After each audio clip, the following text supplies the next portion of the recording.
Hi, Mitch here with Heartwood Photography, and I'm here to talk to you about trail names. So I'm going to try to make this a quick video, and we're going to go over what is a trail name, why would you have a trail name, how do you get a trail name, some quick examples of trail names, don'ts with trail names, as well as my personal trail name. So to start out with, what is a trail name? A trail name is essentially a call sign, nickname, or alias you use on the trail. Pretty straightforward. And kind of why would we have one? Well, the simple answer is just to have fun. It's a nice way to disconnect, kind of reinvent yourself and enjoy the trail. Kind of a way to focus on reinventing yourself by pretending to somewhat be somebody else. And how do you get one? There's two main ways to get a trail name.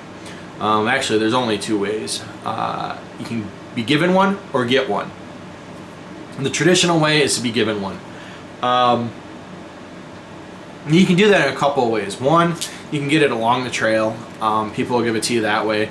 Or maybe it's something you're like, you go up to your family and you're like, hey, I want a really cool trail name. Something that makes sure that it's something fun that you're comfortable with. And we'll talk about the do's and don'ts in a second here. But go up to your family and be like, hey, if you were to give me a nickname, what would it be? And can you iterate too, but if you do get a nickname or a trail name and you don't like it, speak up. Because once you have it, it's going to stick with you the entire trail. And even if you change it halfway through, you're going to have half the people that know you by one name and half the other, so nobody's going to ever be able to find you, catch up, see how things are going. And so that's kind of something to consider too, is that once you take it on, be ready to stick with it for the entire trail. Now, I also mentioned picking your own name. You can definitely do that. However, there are some don'ts.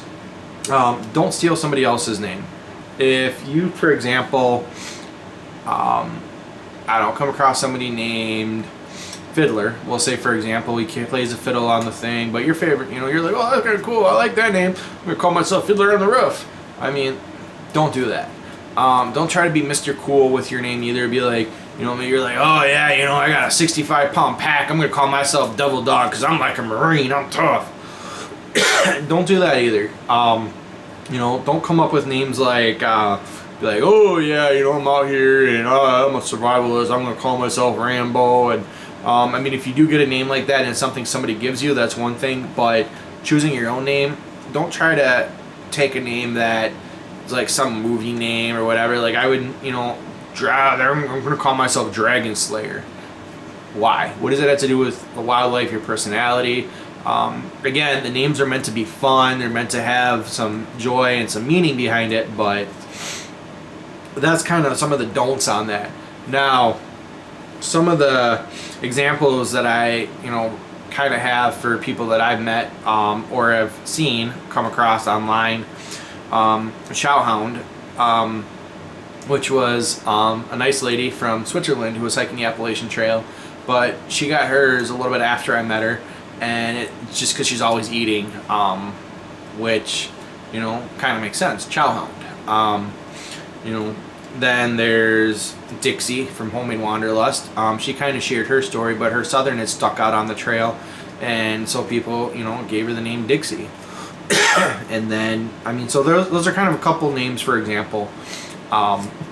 My name, however, is that I chose myself. I want to clarify that, Daydreamer. And part of the reasoning behind that is I will literally just start thinking of things and completely become oblivious to what's around me. I'm hiking, I'm daydreaming, I'm on the trail, walking, sitting, sleeping, whatever it is I'm doing, I'm daydreaming. Driving in the car, I'm daydreaming.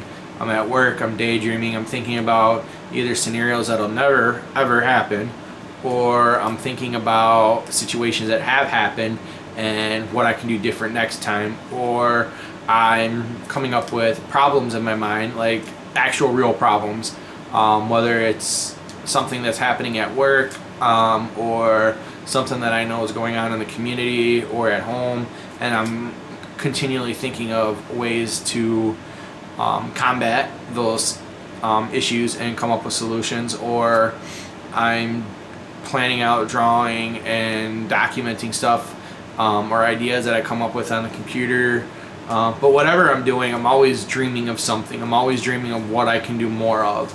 I mean, yeah, I guess you could call it ambitious, but it's really creativity. But I just kind of notice that no matter where I'm at, what I'm doing, whatever the scenario is, I'm constantly thinking about something in my mind. And so for me, I went ahead and used the name Daydreamer, which will now be my trail name, Daydreamer. And so, you know, that's just kind of a little bit of background on trail name. Now, do you have to have a trail name? Absolutely not. If your name is John and you want to use John on the trail, you know, by all means, you can definitely do that. However, trail names do make it a little bit more fun. That is definitely the truth. You know, being called like Chowhound, or I don't know, maybe you almost burnt the campsite down because you got a new camp stove and weren't sure how to use it. You might be Firebug.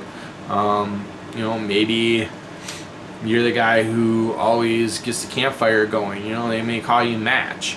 You know, I mean, just different things like that that can reflect you. Or maybe you were walking on the trail and tripped and fell and you rolled down the entire hill about 50 feet, and all of a sudden they may call you Roly Poly.